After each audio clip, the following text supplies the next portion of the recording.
Jandira, você acredita que um eventual governo Lula poderia ajudar na recuperação de força do sindicalismo? Eu vou complementar com uma pergunta do Caê Cavalcante, que contribuiu com o Superchat. Obrigado, Cauê. Caê. A negociação coletiva se resume entre o fogo e a frigideira? Você vê os partidos de esquerda hoje colocando o debate de uma nova CLT? Então, ela complementa a minha pergunta.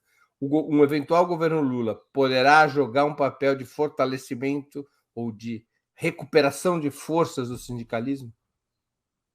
Sem dúvida, né? Agora, a começar, isso começa com a revogação da reforma trabalhista, tá certo? Quer dizer, começa por aí, né? O que objetivamente o governo tem que fazer para que, para o fortalecimento do movimento sindical, começa por aí, né? Revogação da reforma trabalhista, é disso que se trata.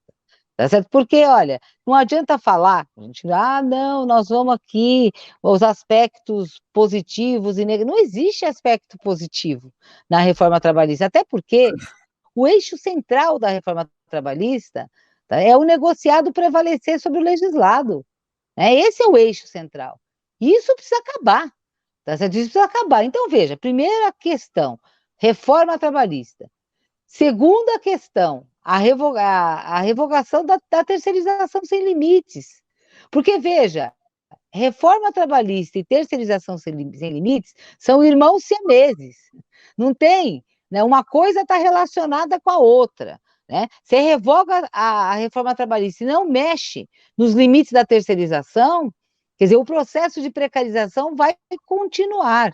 Então, veja, em ambas as questões, veja só, tanto a reforma trabalhista quanto a, a lei da terceirização não são PECs, tá certo? Não são PECs. Portanto, em tese, né, legalmente é muito mais fácil de fazer a revogação, né? Em tese, porque politicamente a gente sabe que nós vamos precisar, quer dizer, de uma grande mobilização, né, de muita força social para que a gente consiga a revogação dessas duas aberrações, né?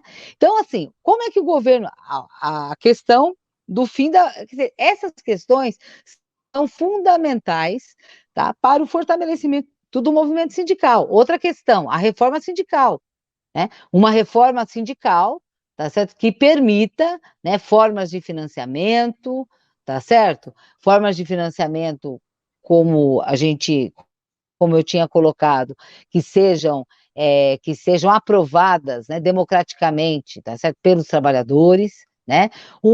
O fim dessa estrutura atrelada, né, ao Estado até hoje, né? Mesmo até hoje, quer dizer, a cartas sindicais, né? Tudo isso ainda atrelado ao Estado. Né? Então, isso aí nós precisamos de uma nova estrutura, precisamos de uma reforma sindical, que tem que ser amplamente debatida. É nesse sentido, e principalmente, claro, no ambiente econômico, né? De desenvolvimento, de emprego, tá certo? E de reindustrialização do país, quer dizer, da questão do fortalecimento dos serviços públicos, né? Da questão da economia solidária, que é outro aspecto fundamental. Eu fico assim, como é que a gente vai? Um exemplo aqui, Breno, do estado de São Paulo. Como é que a gente vai financiar empreendimentos solidários se não tem banco público em São Paulo? Então, tem questões assim básicas que os governos, né? Estou dando exemplo de São Paulo, o governo de São Paulo não tem banco público. Como é que você vai, quer dizer, como é que você vai impulsionar empreendimento solidário se você não tem banco público? Aí você, assim, bom, o papel do Estado, né? Além da questão do financiamento, tudo mais, aí a questão do escoamento dessas mercadorias. A compra, ó, Lula fez uma coisa importantíssima, tá certo? Que tem a ver também com fortalecimento, né, das organizações, aí no caso do campo. A merenda escolar, tá certo? Lula fez uma lei que 30% da merenda escolar tem que vir da agricultura familiar, certo? Isso é importantíssimo, né, para organização, é importantíssimo para a alimentação das crianças, para o fortalecimento da agricultura familiar, para as organizações, né, sindicais, né, dos trabalhadores rurais, tudo isso, tá certo? Agora, por que é que nós não podemos ter uma legislação também que parte das compras do Estado, né, um percentual, sejam feitas da economia solidária, né, dos empreendimentos cooperativos, né, entendeu? Então, assim, a gente tem que ter toda isso fortalece as organizações dos trabalhadores, vai fortalecer o movimento sindical. Então, assim, o governo Lula tem muito a fazer, né, para fortalecer o movimento sindical. Agora, o principal é justamente atacar, né, quer dizer, varrer o entulho golpista, né, que acabou com os direitos da classe trabalhadora.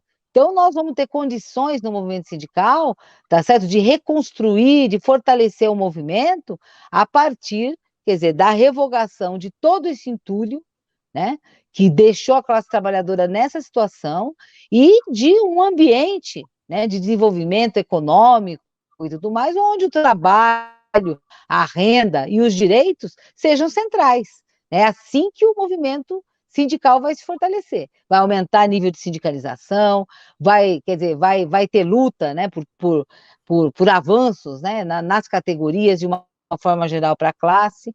Portanto, é fundamental o governo Lula.